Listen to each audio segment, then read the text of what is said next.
Hotmail क्यों बेचा? 13 अक्टूबर 1997 को मुझे बिल गेट्स से मिलने की अपॉर्चुनिटी मिली। तो सब इंट्रोडक्शन हुई और प्रेजेंटेशन के अंत में मेरे साथ भी हैंड चेक करके बोलते हैं, I really like your company Sabeer, I hope we can do something together, otherwise we like to write software too. उसके बाद उनका फोन आ गया, ग्रेग मफे और मैं, सिर्फ ही एंड आई। ही सेज ये हमारा फाइनल ऑफर है, हम आपको 350 million देंगे। How much are you expecting? So I said 450. He said, how about we meet halfway? I said, done. Now you know I'm now a multi-millionaire. Like, how does it feel? I did buy some few toys इधर उधर। Ferrari खरीदी, BMW खरीदी, Porsche खरीदी, एक boat खरीदी, plane खरीदा।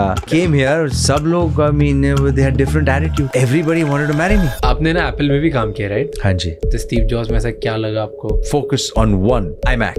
उन्होंने design number 1 king बना दिया। Apple survived. लीडरशिप स्टाइल कैसे था? He was crazy. एक दिन अगर आपको प्रिपेयर किया कुछ और अगर प्रिपरेशन इतनी सी भी कम थी और उनको नहीं लगा, you look at your face, it's a piece of shit, you're fired. आप मिले थे इलॉन मस्क से? एक बारी उनके साथ डिनर किया। क्या एक्सपीरियंस था?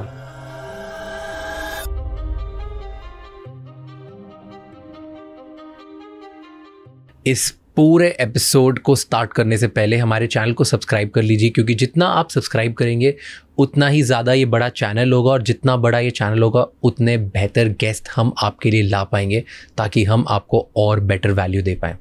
आगे बढ़ने से पहले राजशमानी क्लिप्स एंड राजशमानी शॉर्ट्स को सब्सक्राइब कर लीजिए, क्योंकि वहाँ पर हम इस बड़े एपिसोड की छोटी छोटी क्लिप्स डालते हैं ताकि कम समय में हम आपको ज़्यादा नॉलेज दे पाएँ। और इस पूरे एपिसोड का ऑडियो वर्जन स्पॉटिफाई पे अवेलेबल है, जहाँ पे आप हमें जाके फॉलो कर सकते हैं। Enjoy the show.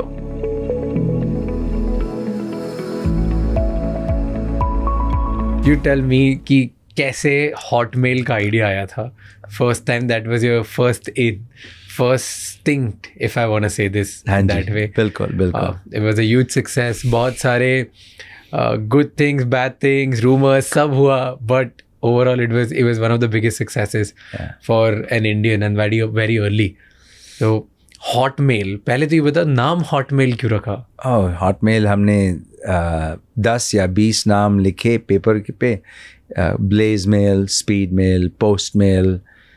हॉटमेल इसीलिए लिखा उस लिस्ट में क्योंकि HTML ईमेल था। जो HTML जो है वो फाइनल डिलीवरी जो होती है, जो पेज कंस्ट्रक्ट होता है, HTML लैंग्वेज के थ्रू होता है, तो इसीलिए हमने इसको हॉटमेल कहा।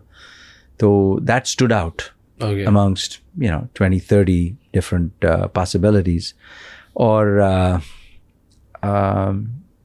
हमने ये तय कर लिया कि बस हॉटमेल रखते हैं। और हॉटमेल टेकन नहीं था उन दिनों में, hotmail.com आसानी से मिल गया हमको। हाँ, मेरा फर्स्ट ईमेल आईडी हॉटमेल में बना था। अरे फैंटास्टिक, मुबारक हो आपको। Fantastic, which is very new, क्योंकि most of the people of my generation सबका पहला आईडी यूजुअली जीमेल या किसी में बनता है। हाँ जी, मेरा फर्स्ट हॉटमेल में बना हुआ था। हाँ, तो you are dating yourself. So tell me, how ये आइडिया कैसे आया? हॉटमेल कौन से ईयर में बनाया? क्या नीड थी उस टाइम पे? कैसे अपॉर्चुनिटी स्पॉट करी? हाँ जी, टेल मी एवरीथिंग। सो ये आइडिया हमको आया 1996 में। Okay, I was born that year. 1995 में एक्चुअली आया। लेकिन जब तक हम पूरे चीज़ें असेंबल कर सकें, टीम असेंबल कर सकें, पहला जो राउंड फंडिंग का था 1996 में हमको मिला। लेकिन हम किसने फंड किया? कितना फंड किया? ड्रेपर फिशर जर्विटसन ने फंड किया $300,000। ओके। और आइडिया एक्चुअली आया अक्टूबर-नवंबर 1995 के। हम एक और कंपनी बना रहे थे, जैक स्मिथ और मैं, और ये जो कंपनी थी एक वेब बेस्ड डेटाबेस था, जिसमें आप कोई भी अपना फोटोग्राफ्स हों या फ़ोन नंबर्स हों, कुछ भी स्टोर कर सकते थे। वेब नहीं थी उन दिनों में। तो हमारी जो कंपनी जहां हम काम कर रहे थे उसने एक फायरवॉल लगा दिया कॉर्पोरेट इंटरनेट को बंद करने। कौन सी कंपनी काम कर रहे थे? जो कंपनी हम फायर पावर सिस्टम्स में काम कर रहे थे। तो जब उन्होंने फायरवॉल बना लिया। मैं अपना पर्सनल ईमेल अकाउंट जो stanford.edu था एक्सेस नहीं कर सकता था, और जैक स्मिथ अपना AOL.com अकाउंट एक्सेस नहीं कर पाता था। तो उसके बाद हमने ये सोचा कि अगर हम ईमेल वेब के द्वारा प्रेजेंट करें तो वो प्रॉब्लम हमारी सॉल्व हो जाएगी इमीडिएटली। तो वही जो किलर आइडिया था। तो सबसे पहले तो मैंने जैक को पूछा, is it even possible to convert email from a traditional server or to present it in the form of a web page? He said, yeah, of course. ये तो we can do it. मतलब थोड़ा एक translator लिखना पड़ेगा, लेकिन जो final output है ईमेल की, उसको अगर HTML को ऑटोमेटिक स्क्रिप्ट करके HTML द्वारा वेब पेज पे प्रेजेंट किया जाए तो हम पूरा ईमेल सिस्टम वेब पे डिस्प्ले कर सकते हैं। बस वही आइडिया था। और मैं लगभग 19 VCs के पास गया तो उनको समझ नहीं आई। एक VC को समझ आ गई, ड्रेपर फिशर जर्विसन को। तो उन्होंने मुझे पूछा, आपको कितने पैसे चाहिए ये करने के लिए? तो मैंने बोला मुझे $3 मिलियन चाहिए। तो उन्होंने बोला हम आपको $3 लाख देंगे। ऐसे मैं ले लूँगा, चलो शुरू तो हो जाए। तो वो उन $3 लाख के साथ हमने हॉटमेल लॉन्च की 4th of July 1996 को, और 3 महीने में हमारे 3 लाख सब्सक्राइबर हो गए। तो इसका मतलब जो $3 लाख लिए, कॉस्ट ऑफ एक्विजिशन हमारी सिर्फ $1 थी, और सब मिला के मतलब infrastructure, servers, networking, data fees, सब मिला के बहुत ही अच्छा। तो हमने दूसरा राउंड लिया, छोटा 2 मिलियन का, और उस 2 मिलियन के साथ 1 साल में हमारे 5 मिलियन सब्सक्राइबर हो गए। Okay, let's pause it here. Okay, 3 महीने में ऐसे क्या किया कि 3 लाख नए यूजर्स आ गए? उनको ऐसा क्या समझ में आ गया? Was it all organic? All organic. हम हर एक ईमेल के एंड में एक टैग लाइन लगाते थे, free email, this email is sent to you by a free email provider at hotmail.com. Get your own at hotmail.com. Okay. And first set of users, that was the beginning of growth marketing. Viral. The term viral was coined by our VC, Tim Draper. और आजकल तो सब लोग बोलते हैं ये viral हो गया है, वो वायरल हो गया है। वो वायरल का नाम शब्द कहाँ से शुरू हुआ? हमने शुरू किया हॉटमेल के नीचे सब्जेक्ट लास्ट में, हाँ जी, फुटर पे। Interesting. So first set of 10, 15, 25, 30, 50 customers कैसे आए? PR और फ्रेंड्स एंड फैमिली। हमने सब जिसको भी मैं मिलता बोलता, देखो आप अपना मुफ्त का ईमेल अकाउंट यहाँ शुरू कर सकते हो, देखो मैं आपके लिए खोल देता हूँ। और थोड़ा PR किया मैंने, सूट और टाई पहन के। मैं जितने भी जर्नलिस्ट थे उन दिन, तो print was big, and print to online was the big thing. So I went around talking to bunch of journalists, hired a PR firm, और उन्होंने इंट्रोड्यूस किया उनके कॉन्टैक्ट्स को, और जाके सबको बोला हमने ये शुरू कर दिया, आप ट्राई करो, आप लिखो, आपके दर्शकों के लिए अच्छा होगा, स्प्रेड होगा, and that's how it grew. Nice. So जब आप बात कर रहे हो कि PR कंपनी से आपने बात करी, कौन सी स्टोरी सबसे ज़्यादा हाईलाइट करी? What do you think? क्या बोला ऐसा, या कौन सी हेडलाइन होगी उस टाइम पे? सबसे बड़ी हेडलाइन थी मुफ्त की email, free web based email. एक टैग लाइन था हमारा, the world's first free web based email. बस, simple as that, that's it. और हर PR आर्टिकल पे यही होता था? बस यही होता था। इंटरेस्टिंग। और हर एक हमने देखा उसका जो नतीजा था, the result of that was कि हर एक आर्टिकल के बाद, और उन दिनों में हम सब जितने भी एम्प्लॉयज़ थे, 14 एम्प्लॉयज़, सबको एक टिकर दिया था हमने, और टिकर हर घंटे की नई साइन अप्स डिस्प्ले करता था, टोटल साइन अप्स और नई साइन अप्स पेजर पे। वो सारे जर्नलिस्ट को? नहीं जर्नलिस्ट को नहीं, हमारे एम्प्लॉइज को। ओके। मोटिवेशन लेवल इतना हाई था, सब आज तक जो उन दिनों में काम करते थे हमारे साथ, आज तक बोलते थे आई मिस दोज डेज जब हमारे पास पेजर था और हम हर घंटे चेक करते थे कि कितना बड़ा है। नाइस। तो Nice. और हम वी यूज्ड टू सी कि जब भी एक आर्टिकल छपता था वो साइन अप रेट बढ़ता था। और मुझे ये याद है कि पहले 6 महीनों के बाद जब ही बिजनेस वीक ने एक आर्टिकल लिखा हमारे बारे में, हमारा जो साइन अप था 1-2,000 से 10,000 पर डे जंप कर गया। वाह। एक आर्टिकल ने। उस दिन उन दिनों में सब लोग बिजनेस वीक पढ़ते थे। तो और इमीडिएटली सब जगह, एटलीस्ट यूनाइटेड स्टेट्स में, और एक्चुअली पहले 6 महीने के बाद हमको ये पता चला कि सबसे कनेक्टेड कंट्री थी स्वीडन, और 30% of all of Sweden had signed up for Hotmail. I want to understand a lesson for entrepreneurs, सारे entrepreneurs के लिए। बहुत सारे ऐसे सॉफ्टवेयर या कुछ प्रोडक्ट्स होते हैं, एप्स होती है, जहाँ पे आपको पता नहीं होता कि पैसे कैसे बनेंगे in the beginning. For example Hotmail एक आइडिया है, गूगल एक आइडिया था, फेसबुक एक आइडिया, राइट? किसी को पता ही नहीं था कैसे होंगे। इसमें सिर्फ एक ग्रोथ दिखती है कि लोग ऐड होते जाएंगे। एंड अब तो बहुत सारे आपको पता है कि मी टू कॉपी करके आप पता है कि इन लोगों ने ये किया तो हम एडवर्टाइजिंग एक बिजनेस है, इसने ये किया तो प्रॉब्ली डेटा एक बिजनेस है। उस टाइम पे तो पता भी नहीं होता था। तो जब ऐसे बिजनेस या ऐसे स्टार्टअप्स कोई बनाता है जहाँ पे एंटरप्रेन्योर बस ये सोच रहा है कि यार ये एक प्रॉब्लम है, लोगों को बस डाउनलोड करा दूँ मैं, या किसी तरह लोगों के पास पहुँचा दूँ, उस टाइम पे वीसी को क्या बोलना होता है जिससे वो कन्विंस हो कि हाँ यार आज पैसे नहीं बन रहे, कभी ना कभी तो बनेंगे, मैं तुम्हें दे देता हूँ। सच क्या देखते हैं? सच बोलो और पैशन के साथ बोलो। मुझे नहीं सच बोलो। पैसे कैसे बनेंगे मुझे नहीं पता, लेकिन बनेंगे एक दिन, पता नहीं कैसे। और इतनी ग्रोथ है कि एक दिन सारा इंटरनेट हमको यूज करेगा, बस वही। बस अभी इस आफ्टर 30 years 30 साल के बाद मुझे अभी पता चला है कि 2 किस्म के वीसीज होते हैं।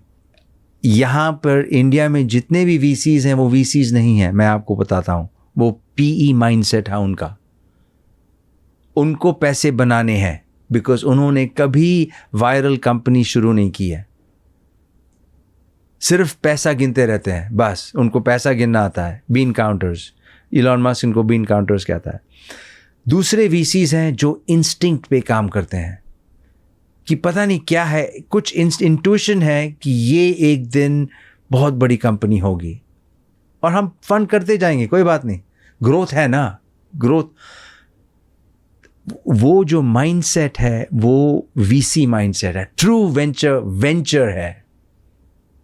एम्बिग्युइटी, किसी को पता नहीं है आउटकम क्या होने वाला है, नहीं पता, लेकिन सब काम कर रहे हैं और लोग प्रोडक्ट यूज कर रहे हैं। टिकटॉक आप देख लो, 4-5 बिलियन हर साल टिकटॉक लूज करता है, लेकिन उसकी वैल्यूएशन 250 बिलियन है।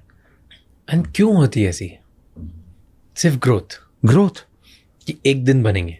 नहीं, नॉट जस्ट ग्रोथ, वर्ल्ड का डेटा उनके पास है। यूएस गवर्नमेंट क्यों डाइवेस्ट करना चाहती है, फोर्स करना चाहती है उनको कि वो चाइना से यूएस हैंड्स में ओनरशिप आ जाए, क्योंकि टिकटॉक सबकॉन्शियसली यूएस बच्चों की माइंड्स कंट्रोल कर रहा है। एआई एल्गोरिथम्स इतने अच्छे हो गए हैं True. कि अभी they can figure out an individual. They have power to colonize through data. हाँ, बस वही। तो इसीलिए यूएस सेनेट, यूएस कांग्रेस को डर ये हो गया है कि हमारे जो बच्चों की मन है वो चाइना के हाथ में है। ओनरशिप चाइनीज़ है। बोलते हैं हम it's a good product use हो रहा है, बंद नहीं करते, कुछ डिस्ट्रॉय नहीं करते। वो फिलॉसफी है यूएस बिजनेसेस की, कोई अच्छा काम कर रहा है डिस्ट्रॉय नहीं करो, ओनरशिप बदल दो। काफ़ी सारे यूएस हैं जो वीसीज हैं, पीई फंड्स हैं, हेज फंड्स हैं जो 250 बिलियन में ले लेंगे। तो 1995 से स्टार्ट किया, कब बेचा माइक्रोसॉफ्ट को? 1996 में स्टार्ट किया, 4 जुलाई को, 30 दिसंबर 1997 में बेच दिया। रियली? एक साल के अंदर 18 months, 19 months, whatever, 20 months. Most unbelievable, meteoric, unheard of story. 1.5 साल में क्यों बेचा जब इतनी तेजी से ग्रो रहे थे? तो उस समय हम बिल्कुल पैसे नहीं बन रहे थे। तो एक तो VCs सपोर्ट कर रहे थे, बट VCs कब भी सपोर्ट पुल कर सकते हैं, यू नो। तो और अगर हम उनको नहीं बेचते तो वो अपनी सर्विस शुरू कर देते।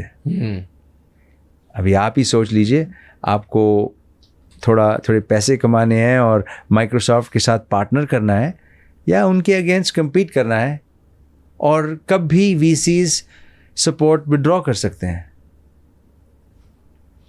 बट ये प्रोडक्ट डोंट यू थिंक कि बहुत ही बड़ा बन सकता है, जैसे आज जीमेल बहुत बड़ा बन गया? उस समय नहीं सोचा। मालूम है कि बड़ा बन सकता है, बट कितना बड़ा? और starting out when you're kids, I was 29. Okay. 400 million is not a bad chunk of change. Sure, it's a change, yeah. So ये डील कैसे हुई? Who approached you guys? आप गए Microsoft के पास? They approached. Okay. तो पहले जो deal Explain me how it happened.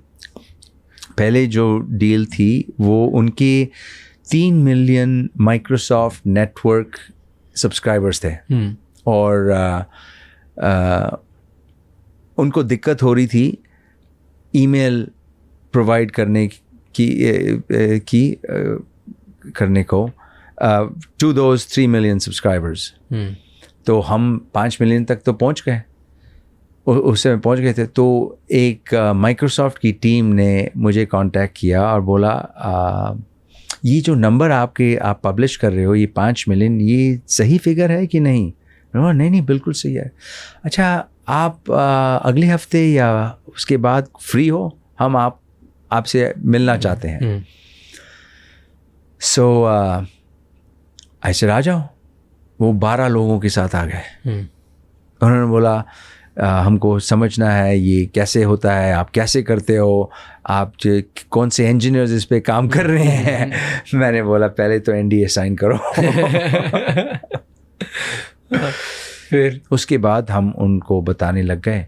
तो पहला जो डील था वो ऐसी थी कि हम उनके ईमेल प्रोवाइडर्स बन जाएं, take over the 3 million subscribers they had and become the email providers. लेकिन so as we progressed on that deal, it became very clear कि we also wanted to be more than just an email provider. तो हम उन दिनों में portal बनना चाहते थे। Okay. तो Microsoft Network already पोर्टल था, email, news, other services जैसे तो उन्होंने कहा कि ये जो पोर्टल का बिजनेस है, हम दोनों कंपेटिटर्स होंगे फ्यूचर में। क्या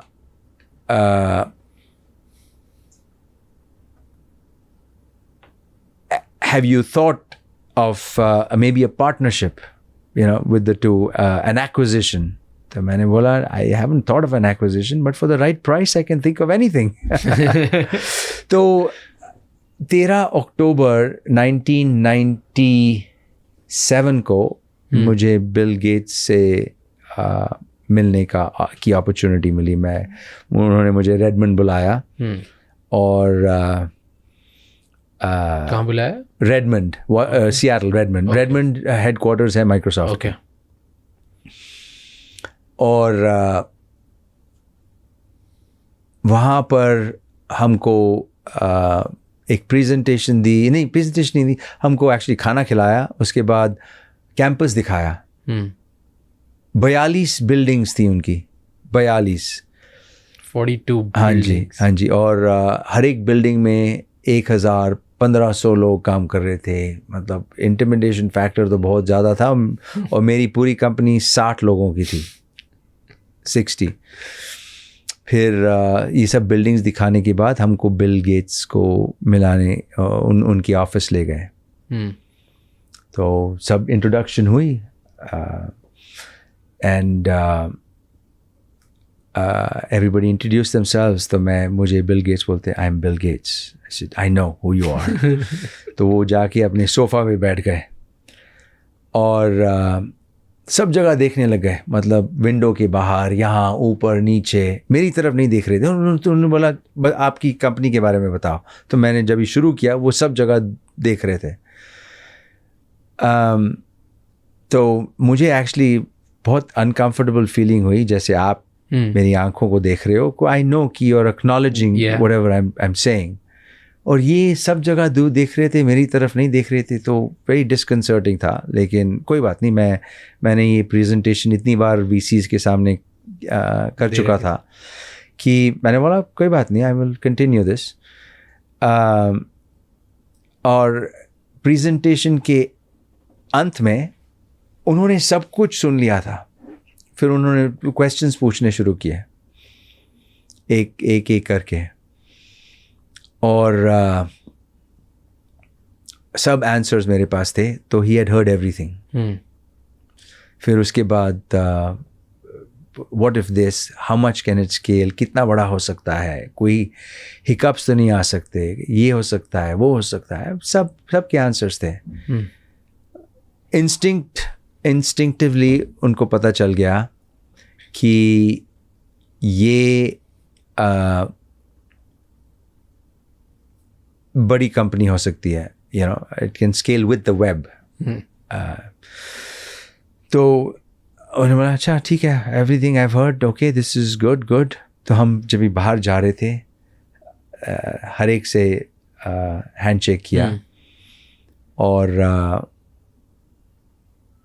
मुझे मेरे साथ भी हैंडशेक करके बोलते हैं I really like your company Sabeer, I hope we can do something together, otherwise we like to write software to.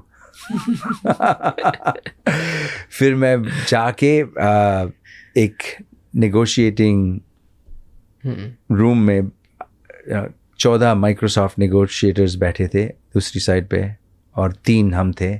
और मेरे पार्टनर जैक स्मिथ और हमारे VP मार्केटिंग स्टीव डाउडी ने बोला तुम ही सब कुछ करो, हम you be the spokes person. तो पूरा प्रेजेंटेशन किया हमको और बोला कि you know you are number 1 company, but there is number 2 and number 3 as well. And value जो place किया 140 million का। तो उनका जो CFO था उन्होंने बोला it's a great number, it'll make you and Jack fabulously wealthy. So मुझे warn किया गया था कि कुछ नहीं बोलना उस समय उस negotiation में, just politely accept the number and come back and हम डिस्कस कर लेंगे। क्योंकि तो वापस बोर्ड को ये प्रेजेंट किया तो बोर्ड मेंबर्स खुश हो गए। एक ने बोला I think this is a great offer, maybe you can stretch it to 170, 180। एक और बोर्ड मेंबर ने बोला 2 बिलियन, मिनिमम 2 बिलियन। ऐसे पागल है, 2 बिलियन हम कुछ शूट कर देंगे, 140 मिलियन से 2 बिलियन कहाँ से, इम्पॉसिबल है वो नंबर।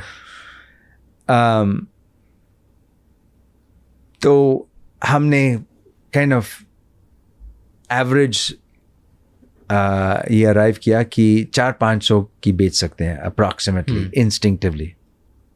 ओके। लेकिन अगर काउंटर जाके दें उनको 400-500 मिलियन की तो वो फिर काउंटर करेंगे। तो हमने मुश्किल से 750 का काउंटर किया। ओके। तो वो CFO तो भड़क गया, he lost his temper, mind, what is wrong with you, company that's making no money। तो बैक एंड फोर्थ किया। फिर उन्होंने एक और स्ट्रक्चर प्रपोज किया जो हमने रिजेक्ट किया, फिर एक और किया, फिर अंत में ग्रेग मफे आके बोलता है मैंने बिल से बात की है, ये हमारा फाइनल ऑफ़र है, हम आपको 350 मिलियन देंगे। और 2-3 महीने हो गए थे नेगोशिएशन में, तो पता नहीं, हम फ़ोन कॉल पे थे और 8-10 लोग, उनके लॉयर्स, हमारे लॉयर्स, सब थे फ़ोन कॉल्स पे। तो मैंने ये सोचा कि ये यू नो ऐसे इंस्टिंक्टिवली मैंने बोला, Greg, if this is your final offer, I don't think we have a deal, let's walk away as friends and maybe we can do business in the future. तो ये सुन के मेरे partner ने तो मेरी तरफ देखने लग गए, सब लोग मेरी तरफ, ये क्या बोल रहा है, 350 मिलियन टर्न डाउन कर रहा है ये, और हमसे पूछे बिना। उनको ये लग रहा था कि पूछे बिना कैसे टर्न डाउन किया, पता नहीं क्या इंस्टिंक्ट था। मैंने बोला, I think we can stretch them more. तो उसके बाद सब एम्प्लॉयज़, पार्टनर्स, VCs सब बोल रहे हैं, क्या तूने क्यों किया ये, तू पागल तो नहीं हो गया? वो भी फ़ोन कॉल पे ये बोलना था कि हम कंसिडर करेंगे और विल कम बैक। तो मैंने बोला, पता नहीं, instinct, everybody disowned me. I tell you another interesting tidbit. तो मैंने डैड को फ़ोन किया और उनको पता है, अच्छा क्या हो रहा है, अभी क्या हो रहा है डील का। तो मैंने बोला, उन्होंने एक ऑफ़र डील किया था, मुझे एक ऑफ़र प्लेस किया था और मैंने टर्न डाउन। तो क्या हुआ, मैंने टर्न डाउन कर दिया। ऐसे ऑफ़र क्या थी? ऐसे 350 मिलियन। 10 सेकंड तो साइलेंस था। मतलब रुपीज़ में मेरे कैलकुलेटर में भी नहीं आती है वो। तू अभी फ़ोन करके वो एक्सेप्ट कर ले। पेरेंट्स ने भी डिसोन कर लिया मुझे। Okay, God bless them, they are in heaven now. But तो एक हफ्ते बाद I thought I had made the biggest mistake of my life. मैं सीलिंग फैन पे देख रहा था, ये सोच रहा था कि ये क्या गलती तो नहीं कर दी मैंने, बहुत बड़ी गलती तो नहीं कर दी। 350 आ जाते तो हाँ, लाइफ बन जाती है, राइट। मेरी पूरी बैंक बैलेंस, मैंने आपको बताया नहीं, $5,000 थी। ओके, वहाँ जब भी मैं ये 350 रिजेक्ट कर रहा था। ओके, तो उसके बाद उनका फ़ोन आ गया, let's have one last conversation. एक हफ्ते बाद तो मैंने फ़ोन उठा के, ग्रेग मफे और मैं, सिर्फ ही and I, no lawyers, nothing.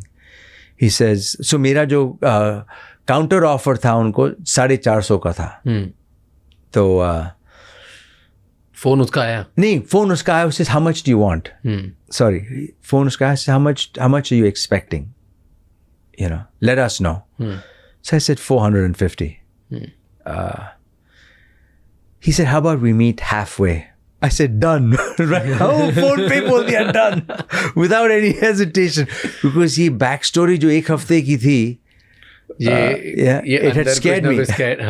It had scared me कि everybody was disowning me. तब तक support कर रहे थे, फिर support ही चली गई। हाँ, सबको लगा बहुत arrogant हो गया है, क्या कर रहा है। हाँ, और नहीं, blame इसके ऊपर आएगा अगर ये डील नहीं हुई।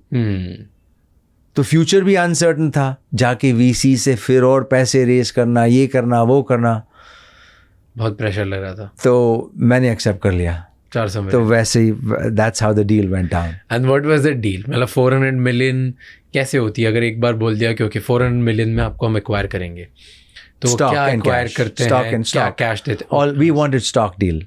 Okay, we didn't want cash because cash incurs a tax immediately. Stock, you grow with the company. So कैसे होता है? Explain me like how this works. 50%, 10% cash, 90% stocks. Like, no, it's all stock. We wanted an all stock deal. Okay, so there was no cash. There was no cash. Okay, and then वो कितने time का vested होता है? 3-year vesting, with most of the vesting in year 1, and then some additional for year 2 and year 3. So 3 साल तक Microsoft का stock मिल गया? हाँ जी. Okay, and that at that time Microsoft was public, no?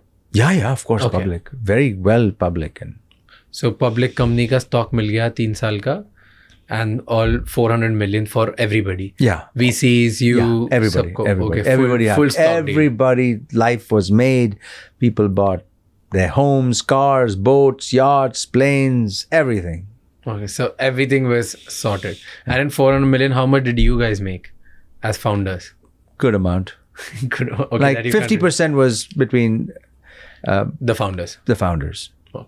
And after that, फिर क्या किया? Like what was first thought क्या आता है once you now you know कि मैं $5,000 का आदमी था, all of a sudden I'm now a multi-millionaire.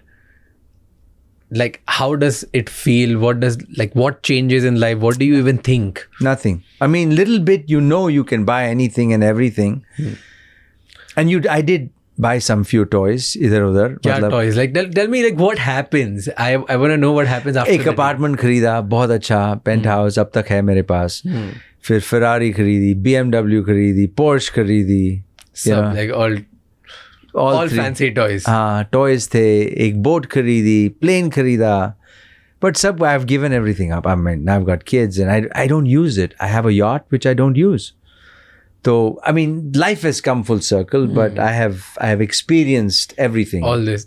So the moment the money comes, what's the first thought? क्या आता है कि अब तो it's like a rush. I don't know how to explain it. You're like on some different, flying in some different. Does your attitude, confidence, arrogance change? Yes, it does. क्या होता है इस time पे? Like it. But you just feel you're invincible. You can do whatever. Yeah, you can be a sportsman. You can do this, but that is the wrong feeling. You know, because it's a fleeting joy. Okay. You know, it's like, and there is not much happiness after that. It's like a high that you get from having alcohol or cocaine or I don't know what, but it's not permanent. And you know, then you start realizing that you are becoming arrogant. You are not valuing small things. ये छोटी छोटी चीजें का, you know, कि क्या ये life है, ये लाइफ नहीं हो सकती. सिर्फ टॉयज आपको खुशी नहीं दे सकती. Do you feel कि लोग ज्यादा दोस्त बनने लग गए, फीमेल अटेंशन ज्यादा मिलने लग गया? Oh yeah. All of that happens. Money attracts all of these things. Bollywood, half of no, I shouldn't say. No, go ahead. I came here. सब लोग, I mean, they had different attitude, but everybody wanted to marry me. Really? Yeah, but that was not just Bollywood. Other very attractive ladies too. But that's the wrong reason. क्योंकि it was in the news. It was in the news and everybody knew. Everybody knew. यहाँ India में तो बहुत जल्दी फैल जाती है. And what happens? Like अगर the moment you get an exit and all of a sudden news में आ गया कि आप बहुत famous हो, क्या लोग आपको parties में invite करने लगते हैं? बिल्कुल. Like, कैसे life changed? Because there you were living a normal life, and then 2 years में all of a sudden, how are you meeting these attractive women? Let's say if those were the interested in you. The who's who party, the who's who people would call me. Everyone. I mean, वो randomly phone उठाएंगे, अच्छा मिलो. हाँ, नहीं मैं यहाँ आ गया हूँ. कोई बोलता आपको तो जरूर आना है हमारी पार्टी में. यहाँ जाओ, वहाँ जाओ, ये हो रहा है, अब ये हो रहा है.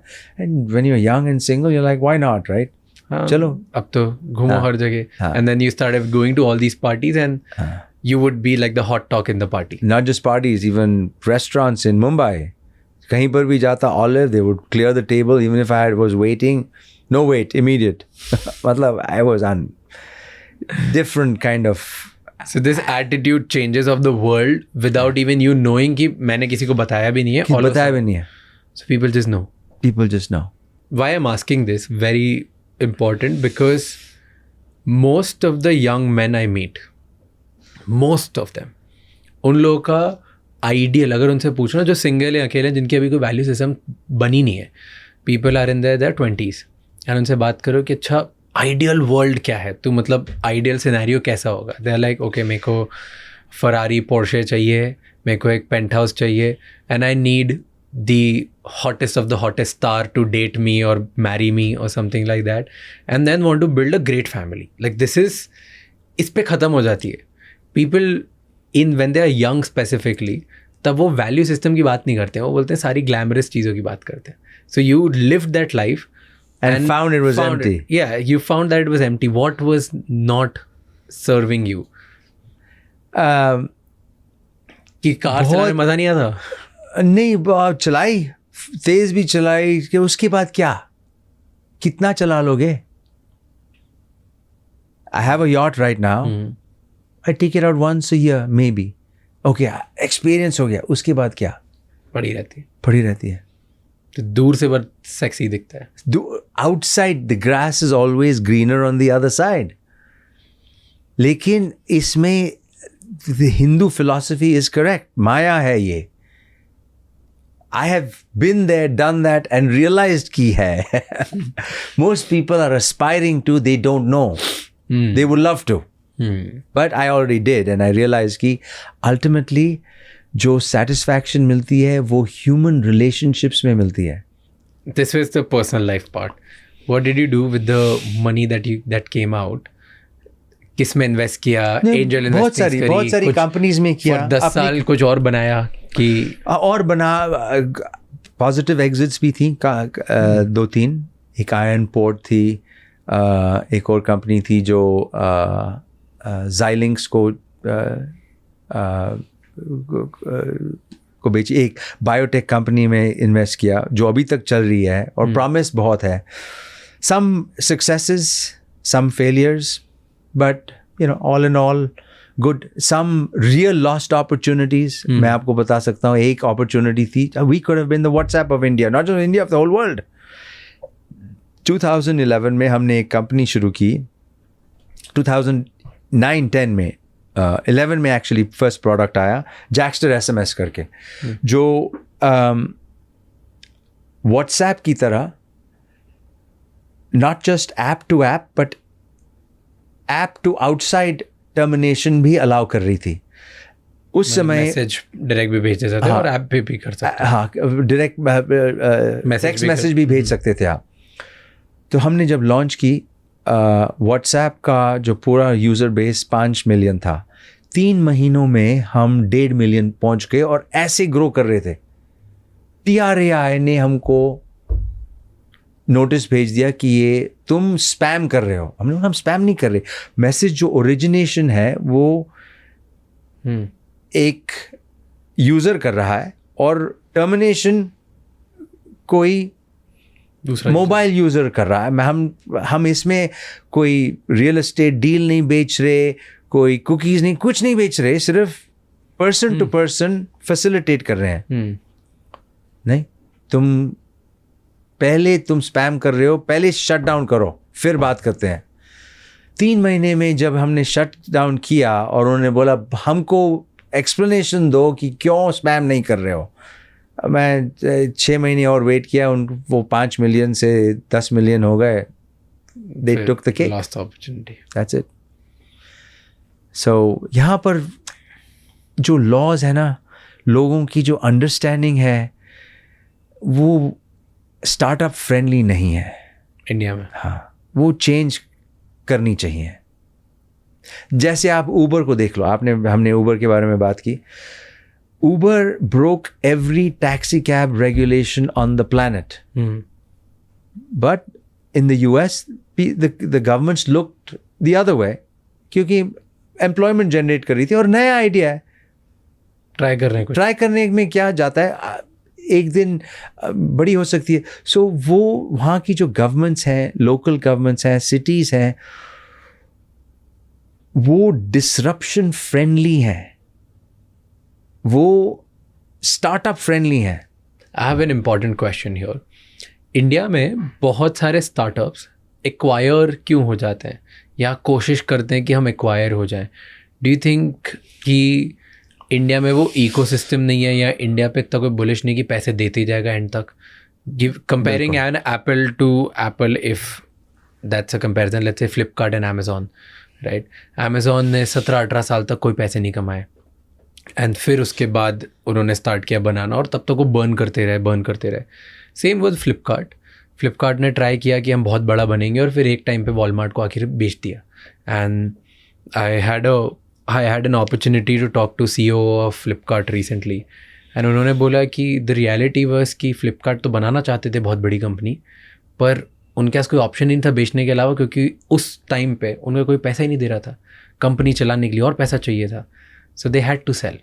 सो नहीं, ये जो आपने जो डिस्क्राइब किया उसमें अगर आप स्टोरी सुनो, आंसर उसी में है, और आंसर ये है, they were not running it as their own company and they were not the first mover. They're copying. हाँ, हम जब चला रहे हैं, किसी और का आइडिया ओरिजिनली अमेजोन का है, हम वीसी के पैसे लेके वो चलाएंगे, और जब वीसी बंद कर दिए तो हम भी बंद कर देंगे या बेच देंगे. पर सारे बड़े बड़े businesses around the world, most of them किसी ना किसी तरह ऐसे ही बनते हैं ना. मतलब कुछ इनोवेशंस होते हैं जो बहुत आउटस्टैंडिंग होते हैं. अपनी जो आइडिया अगर अपने पेट से निकला है, that is real innovation. So you feel जो ओरिजिनल आइडिया नहीं है वो कहीं ना कहीं ज़्यादा लंबा नहीं चलेगा. Then it's a business, it's a P business. अरे उनकी फंडिंग नहीं आई तो हमने बेच दिया, हमको चारा ही नहीं था. क्या इतने बेचारे हो? आई मीन इसका मतलब ओरिजिनल आइडिया नहीं है ना, तुमने ओरिजिनली कुछ नहीं किया, सिर्फ कॉपी किया है. कॉपिंग is not innovation. Got it. I'm not comparing innovation to, let's say, learning from someone else and trying to do it in your country. I'm not comparing that at all. मैं तो simple ये पूछ रहा हूँ, धंधा चलाना है, business बनाना है. धंधा नहीं है, वही मैं आपको बोल रहा हूँ बार बार. इनोवेशन जो सिलिकॉन वैली में होती है, धंधा बिल्कुल नहीं है. It is. So you feel that's the mindset difference? That is the mindset difference. It is. You cannot even call it dhanda. You got to call it God's work. कि idea अपने पेट से आया है. You know instinctively that one day it's going to become big. I didn't care about money when I started Hotmail. I said, wow, this will really solve a problem, and it will change the world, and it did.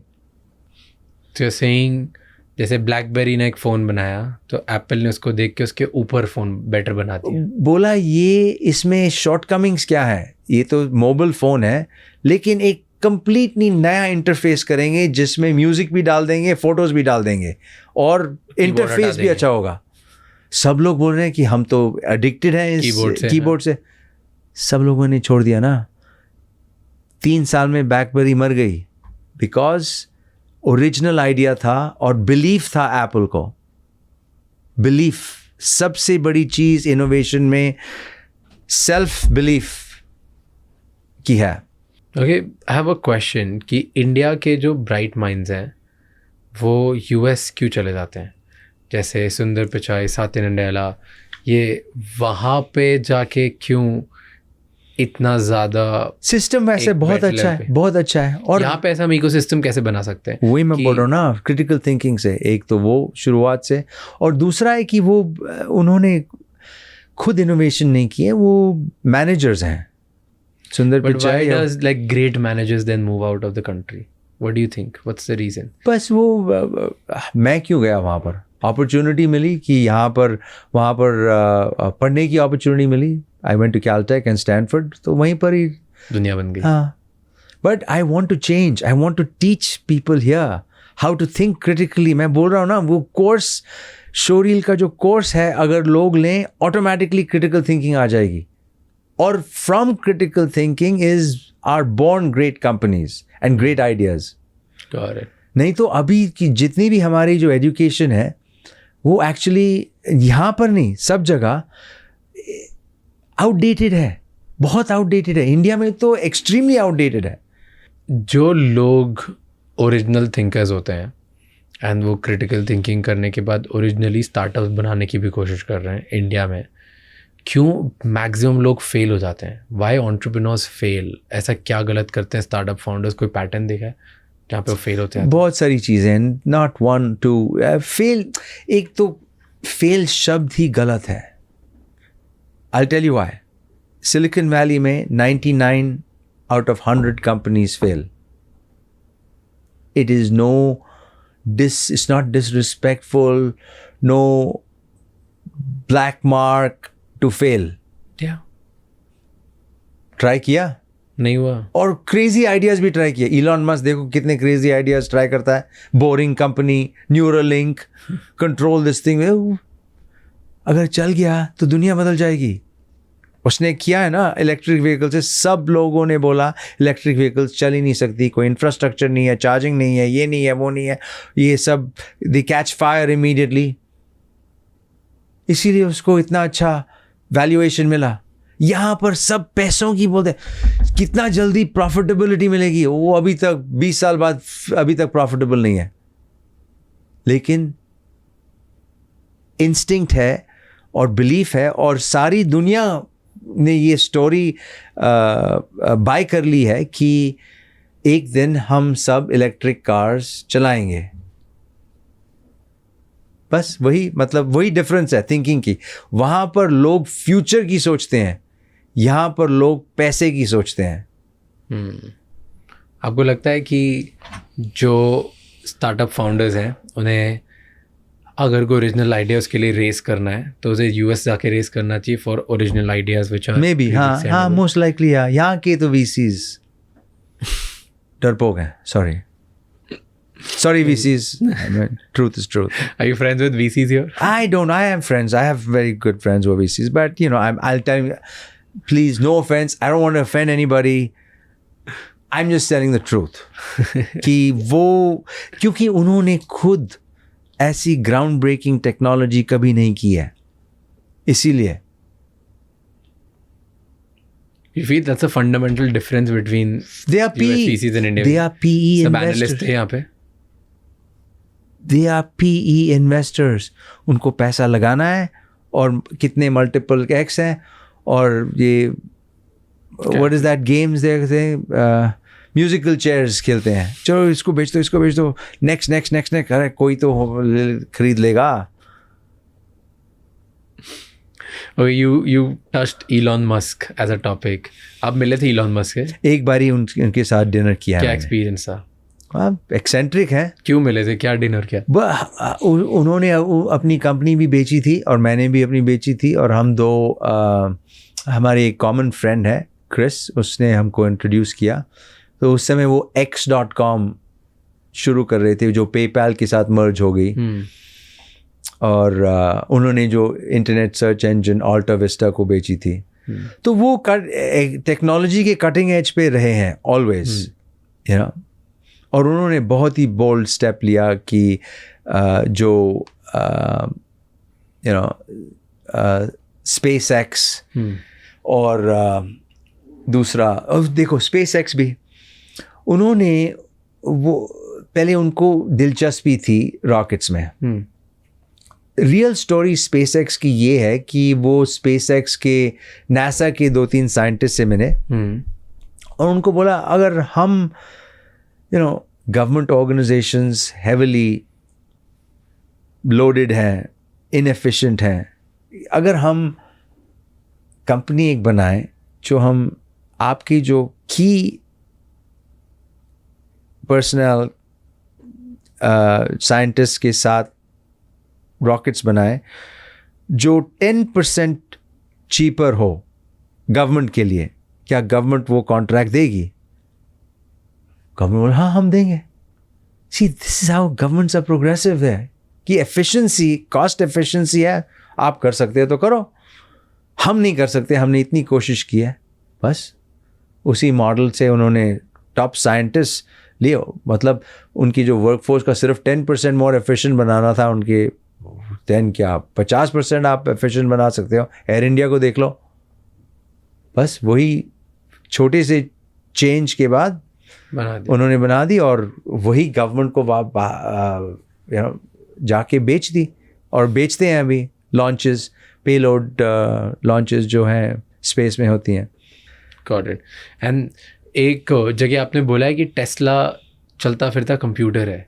हाँ जी, it's गाड़ी नहीं है, वो computer है, and that's why Tesla is valued too much. क्यों Tesla इतनी valued है, इतनी बड़ी वैल्यूएशन क्यों मिली है? What do you think? तो सिर्फ इलेक्ट्रिक टेक्नोलॉजी नहीं है, वो तो अभी सब गाड़ियों में भी है, लेकिन जो टेस्ला के पास जो डेटा है, जो कलेक्ट उन्होंने इतने सालों में कलेक्ट किया है, जितनी भी टेस्लाज रोड्स ड्राइव करती हैं, वो सब डेटा जो बैक एंड में है, वो उस समय जब भी मैंने ये कमेंट किया, मुझे ऐसा लगता था कि वो सबसे वैल्यूएबल चीज़ है, लेकिन अब मैंने अपनी सोच और बदल दी. This is the thing, you have to change with the times. उनकी जो टेक्नोलॉजी थी और है वो लाइडार बेस्ड नहीं है, वो कैमरा बेस्ड है. और कैमरा बेस्ड में लिमिटेशन है क्योंकि डेप्थ परसेप्शन नहीं मिल सकती. तो मर्सिडीज बेंज ने और बाकी सब कंसोर्शियम ने लाइडार बेस्ड टेक्नोलॉजी अपनाई. Because of that I think Tesla will lose out in autonomous car driving in the long run. Email पहले आया जहाँ पे सब लोग कम्युनिकेशन वहाँ से करने लग गए. फिर जब वो स्पैम हो गया तो फ़ोन नंबर्स आने लग गए, राइट. फिर जब फ़ोन नंबर्स अब आए, व्हाट्सएप उसकी वजह से आया, एंड व्हाट्सएप भी अब स्पैम होने लग गया है. तो what's next, what do you think is gonna be the future? नहीं, आई थिंक वो ईमेल, सब लोग ईमेल की डिमाइस के बारे में बात. Is email dead? No, not at all. पूरा जो कम्युनिकेशन है, बिलिंग का, not in India. India is a different animal, but US में everything is on email, and in the US only those people use WhatsApp जिनके relatives हों outside of the US. US के most people don't use WhatsApp, they use text. All the people use text. Really? हाँ, सिर्फ 70% WhatsApp की usage India से आया. Okay, tell me, Gmail क्यों जीत गया इस रेस में? बिकॉज हॉटमेल की जो स्टोरेज लिमिट थी उन दिनों में बहुत कम थी, 20 मेगाबाइट या कुछ थी. I remember 20-25 MB. और ये ज़्यादा भेज नहीं सकते हो. जीमेल आके बोला उन्होंने अपना डेटा सेंटर बनाया था ना. माइक्रोसॉफ्ट ने उस समय अपना डेटा सेंटर नहीं बनाया था, बाद में बना दिया. लेकिन क्योंकि वो सर्च के लिए गूगल ने अपना डेटा सेंटर बनाया था, इसीलिए उन्होंने बोला कि ये तो कॉस्ट बहुत कम है, हम इनको 1 GB दे देंगे, 2 GB दे देंगे. तो सारी दुनिया ने मुफ्त का 2 GB ले लिया और हॉटमेल को डिच कर दिया. Simple. that was the biggest reason. Yeah. Okay. आपने ना एप्पल में भी काम किया, राइट? हाँ जी. For a while. हाँ जी. 1 साल. Okay. 1.5 साल. तो आप स्टैनफोर्ड में थे और स्टैनफोर्ड से आप स्टीव जॉब से बहुत इंस्पायर हो गए थे. हाँ जी. क्यों इंस्पायर हुए थे स्टीव जॉब्स में? ऐसा क्या लगा आपको? सोच ही अलग थी उनकी. वो एक बारी, और फिनोमिनल प्रेजेंटर थे, फिनोमिनल. उनकी प्रेजेंटेशंस या जो टॉक्स, उनके लोग स्पेल बाउंड हो जाते. मैंने एक अटेंड की स्टैनफोर्ड में जहाँ हम सिर्फ 20 या 25 स्टूडेंट्स थे, और मैं देखता रह गया कि हर एक चीज़ उन्होंने एक पावर पॉइंट प्रेजेंटेशन थी, सिर्फ एक स्लाइड थी. वो सिर्फ लोगों को डिस्ट्रैक्ट करने के लिए, अगर आपको कुछ देखना है वो स्लाइड देखो, लेकिन जो स्टोरीज थी mind blowing. His presentation skills were bang on. बहुत ही, मतलब बेहतर. And then when you joined Apple, तब आप मिले उनसे कभी? उनके साथ काम करने? नहीं, जब भी मैंने एप्पल ज्वाइन किया वो तो छोड़ गए थे. फिर जब मैं हॉटमेल कर रहा था वो फिर एप्पल में वापस आ गए. Okay. And what is a lesson that people can learn from Steve Jobs if you have observed him much? Tell me 2-3 lessons. One is presentation skills पे work करो. हाँ, no, to actually be clear. No. Thinker. Out of box. Only out of box. Nothing traditional. And willing to take the biggest decisions. जब उन्होंने Apple rejoin किया, उस समय Apple की 20 lines थी मैन्युफैक्चरिंग की. हर एक पेरिफेरल्स, प्रिंटर्स, ये वो सब कुछ मैन्युफैक्चर, कंप्यूटर्स, मल्टीपल कंप्यूटर्स, सब निकाल दो. फोकस ऑन वन iMac, और ऐसा डिज़ाइन करो, सब रिसोर्सेज, पूरा जो कंपनी को एक प्रोडक्ट पे बेट कर दो, जान लगा दो, एक में जान लगा दो. और जितने भी स्मार्टेस्ट लोग हैं, बट ऐसी चीज़ बनाओ कि लोग देखते ही हैरान हो जाएं. और ये सब कंप्यूटर कितने मेगाहर्ट्ज, कितने प्रोसेसर स्पीड, कितनी मेमोरी, रैम शैम, सब निकाल दो. डिज़ाइन पे फोकस करो. डिज़ाइन, उन्होंने डिज़ाइन नंबर 1 किंग बना दिया. Apple survived. who else, no other manager could have gone and said, I will kill all product lines, all revenue, everything on immediately. हम हिंदुस्तानी क्या सोचते हैं, अरे पैसे बन रहे हैं, बनने दो ना, कुछ और वो भी डिज़ाइन करो, बट ये भी पैसे के जाने नहीं दो. नहीं, इससे यूजलेस है, कुछ वैल्यू ऐड नहीं है. Do you think he was bold and audacious? Oh my God, super bold. He's the only one who could do it for the whole organization. And what he said, the whole organization would listen. Leadership style कैसे था? People talk about his dangerous. arrogance. अरे, super dangerous. He was crazy. एक दिन अगर आप आके पूरी रात, पूरे दिन रात, 3 हफ्ते 4 हफ्ते आपने प्रिपेयर किया कुछ, और अगर प्रेपरेशन इतनी सी भी कम थी और उनको नहीं लगा, आपने लेट्स से नया माउस डिज़ाइन किया या नया प्रोडक्ट डिज़ाइन किया, आके बोलते आप अगर ये मैंने 3 हफ्ते में ये काम किया, ये किया, you look at your face, it's a piece of shit, you're fired. ऐसे लोगों की फटती थी उनकी, just going on an elevator with him. कि बोले फायर कर देगा कुछ भी. But that same guy would come the next day and he says, what a beautiful piece of design this is. You don't know which way, which personality would show up. मैंने Walter Isaac का एक interview देखा था जहाँ पे वो Steve Jobs और Elon Musk उन दोनों के साथ उसने बहुत घूमा है. तो he was telling, like they are crazy and that's why they are there.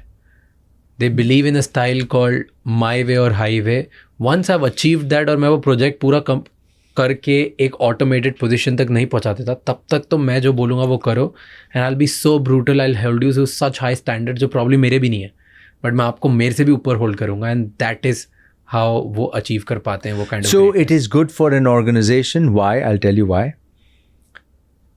There are 2 ways to extract good from people, effort from people.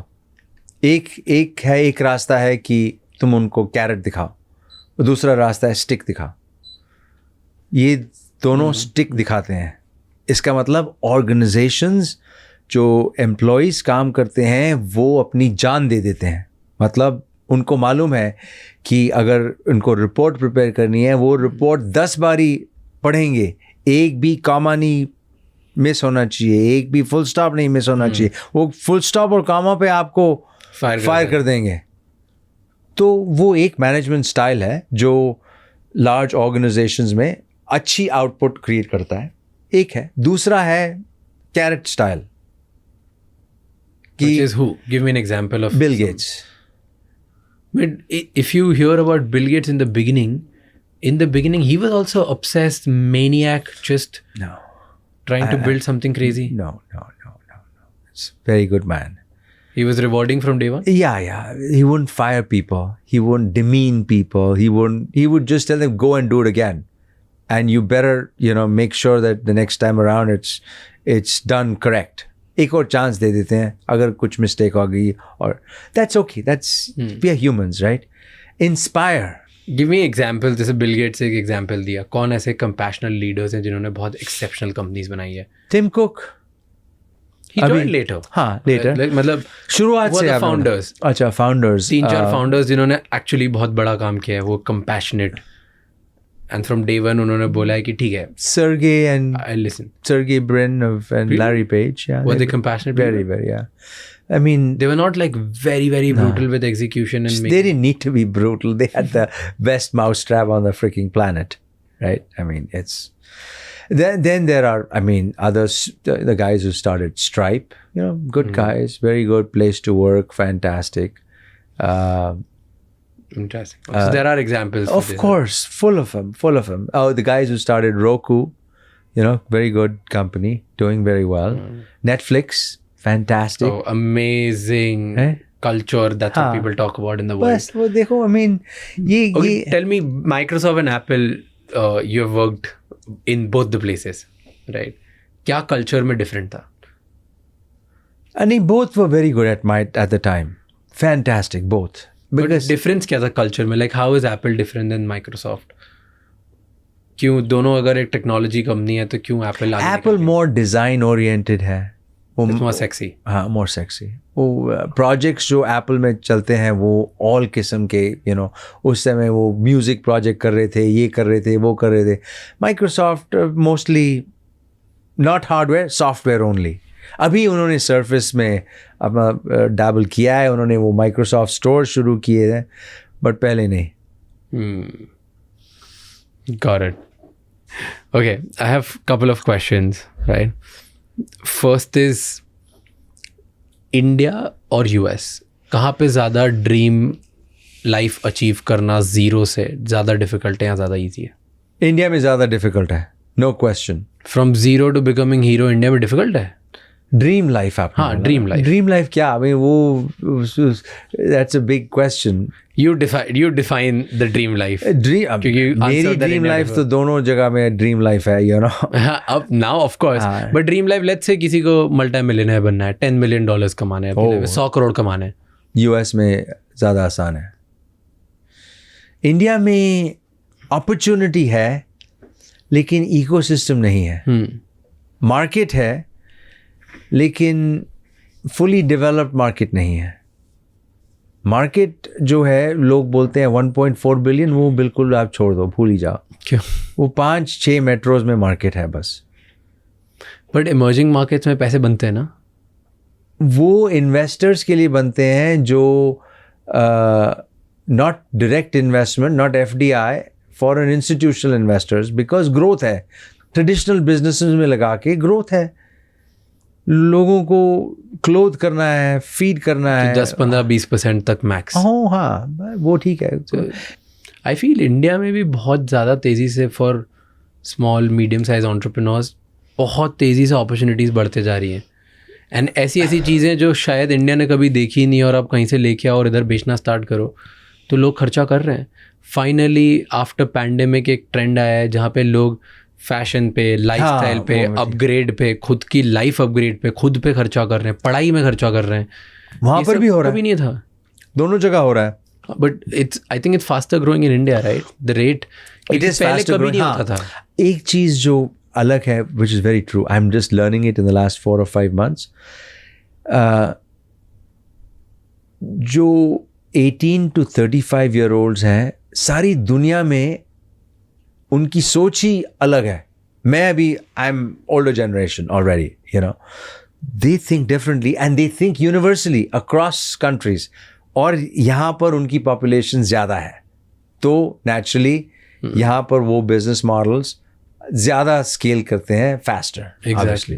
And plus मुझे लगता है कि लार्जर थिंकिंग भी कंट्री की एक जुगाड़ की तरफ बढ़ते जा रही है। So you will see like if you read around the world, मुझे लगता है कि हर कंट्री का एक टाइम आता है जहाँ पे एक टाइप के वर्कर्स हैं, एक टाइप के लोग बनते हैं। सो लेट्स से चाइना में स्किल्ड वर्कर्स का एक ट्रेंड था तो हर कोई वो बन रहा था। आई थिंक इंडिया में इनहेरेंटली एक ट्रेंड है जो अब बहुत एविडेंट होता है, दैट इज स्मॉल एंटरप्रेन्योर्स। हाँ, ये इंडिया के लोग काफ़ी एंटरप्रेन्योरियल हैं, तो यहाँ पे जो स्मॉल एंटरप्रेन्योर्स हैं वो लाखों करोड़ों बनने वाले हैं, प्रॉब्ली उसकी वजह से इंडिया में बहुत अपॉर्चुनिटीज़ बनेगी। Possibly I agree with you. What do you think, हम क्योंकि फाइनेंशियल इंडिपेंडेंस और ड्रीम की बात कर रहे हैं, ऐसी कौन सी स्किल्स हैं जो हर इंसान को सीखनी चाहिए to become financial independent fast? एक तो ability to sell themselves, okay, articulation is number 1 जो है। वो मैंने देखा है कि जो US किड्स में है, बहुत ही अर्ली एज से सिखाते हैं। ये नहीं कि बेटे जाके किताब पढ़ो, पीछे घोटो मारो, ये घोट मारो और उसके बाद इंजीनियर की जॉब कहीं मिल जाएगी, चश्मे पहन के बैठ जाना। नहीं। मॉडर्न ट्रेंड इज़ कि सबको प्रेजेंटेशन स्किल्स आनी चाहिए, क्योंकि जो मॉडर्न कॉन्टेक्स्ट में कोई इनोवेशन अकेला नहीं करता, टीम्स करती हैं। तो EQ इक्वली इम्पॉर्टेंट है। Emotional quotient, so that's the second thing कि इमोशनल क्वोशंट जो है वो बहुत हाई होना चाहिए। You have to work with people. और थर्ड जो है सिंपल, मैंने आपको बोला, क्रिटिकल थिंकिंग। हर एक क्वेश्चन में पूछो व्हाई नॉट, इसको ऐसे क्यों नहीं कर सकते, इसको ऐसे क्यों नहीं कर सकते। जब भी आप क्वेश्चन करते हो तभी ही तरक्की होती है। ये तीनों सीखी जा सकती है कि ये बॉर्न इनहेरेंट होती है? 2 तो सीखी जा सकती हैं, जो क्या क्या सीखा जा सकता है? प्रेजेंटेशन स्किल्स सीखी जा सकती हैं, क्रिटिकल थिंकिंग भी सीखी जा सकती है, इमोशनल क्वेश्चन वो पर्सनालिटी पे अभी मैं नहीं कमेंट कर सकता बिकॉज मैं can somebody learn it? I don't know, I am not, मैं एक्सपीरियंस इनफ नहीं हूँ कि लोगों की पर्सनालिटी है, अगर इंट्रोवर्ट है, अगर दूसरों के साथ काम नहीं कर सकते, simple. But thank you so much. It was pleasure having you. Thank you for doing this conversation with me. It was fun. No, thank you. The pleasure was entirely mine. Thank you. Thank you. Thank you so much ये episode and तक देखने के लिए. हमें comments में बताइए कि क्या और बेहतर हम कर सकते हैं ताकि हम आपके लिए इससे भी ज़्यादा वैल्यूएबल कंटेंट बना पाएँ. I'll see you next time. ये एपिसोड किसी एक इंसान के साथ ज़रूर शेयर करना जिसकी लाइफ में इससे एक पॉजिटिव चेंज आएगा. एंड जाने से पहले don't forget to subscribe. I'll see you next time. Until then, keep figuring out.